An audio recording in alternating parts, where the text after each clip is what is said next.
BNP খুব একটা সুবিধাজনক অবস্থানে নাই এদের কাছে। ফুটপাতে যে দোকানদাররা বসে জিজ্ঞাসা করে দেখেন তো দিনে কত দিতে হয়? ২০০ টাকার কম একজনও নাই। ইলেকশন ইজি হবে না। আপনি তো আমাকে সময় দেন, আপনাকে আমি কারণটা ব্যাখ্যা করতে পারি। কারণটা হলো কি? শুনেন, বিএনপি কিংবা জামায়াতে ইসলাম এই ২ দলকে এদেশের তরুণ ভোটাররা সরকারে দেখে নাই। যাদের বয়স এখন ৩০ বছর এরা কিন্তু ভোট দিতে পারে নাই। হ্যাঁ, এদের কেউ ভোট দিতে পারে নাই।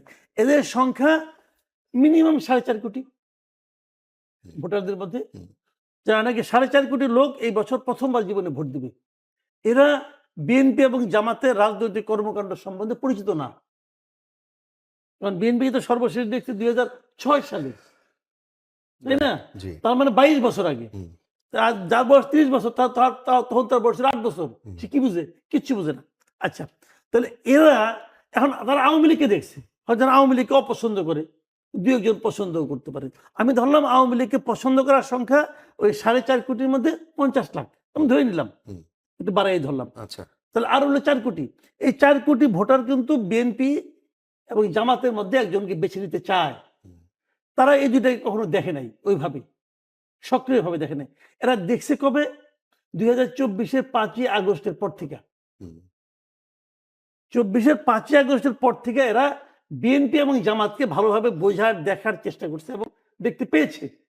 এই ২০২৪-এর ৫ই আগস্টের পর থেকে আজকে পর্যন্ত বিএনপি এবং জামাত এরা মাঠ পর্যায়ে ঢাকা শহরে বিভিন্ন জায়গায় যে সমস্ত কর্মকাণ্ড করেছে, যদি সেটা আপনি বিচার করেন, এটা বিচার করেই কিন্তু এই ইয়াং ভোটাররা ভোট দিবে। এদের আর কোনো লিগেসি নাই রে ভাই। যাকে দেখি নাই তাকে ভালোবাসি, এই ধরনের মানসিকতায় এরা আক্রান্ত না। আচ্ছা। এই দেখার মধ্যে দেখলে পরে বিএনপি খুব একটা সুবিধাজনক অবস্থানে নাই এদের কাছে। তারা দেখেছে, যেমন ধরেন আমি উদাহরণ দিয়ে বলি, ফুটপাতে এখনো চাঁদাবাজি হয়। ফুটপাতে যে দোকানদাররা বসে জিজ্ঞাসা করে দেখেন তো দিনে কত দিতে হয়? ২০০ টাকার কম একজনও নাই। আগে কত ছিল আওয়ামী লীগের আগে সময়? এরকম ছিল ১৫০-২০০ টাকায় ছিল। এখন বরং বাইরের ২০০ থেকে ৩০০ হয়েছে। ২০০ টু ৩০০ এর মধ্যে ফ্ল্যাকচুয়েট করে। এই টাকাটা কোথায় যায়? কেউ না কেউ তো তুলে। কে তুলে? ছাত্রলীগ তুলে? ছাত্রলীগ, যুবলীগ, শ্রমিক লীগ এরা তুলে? এরা কেউ তুলে না। তাহলে ওইটাকে কে প্রতিস্থাপন করেছে? অন্য কেউ করেছে? কে করেছে? ওরা আমাকে নাম বলতে চায় না, আমি আর জানতে চাই না। কিন্তু আমি তো ধারণা করতে পারি কে তুলতেছে। তো এখন যারা তুলছে তাদের প্রতি কি তাদের সিম্প্যাথি বাড়বে? বাড়বে না। আবার এর বিপরীতে জামাতের পক্ষ বলতেছে যে আমরা কিন্তু কোনো চাঁদাবাজি করবো না, হ্যান করবো না, তো বলতেছে তো।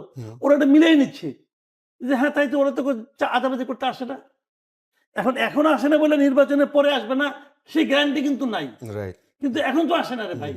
তো এইটা কিন্তু মানুষ মেলাবে ভাই। জি। এবং এই কারণে আমি বলছি যে এখন আর সময় খুব বেশি একটা নাই।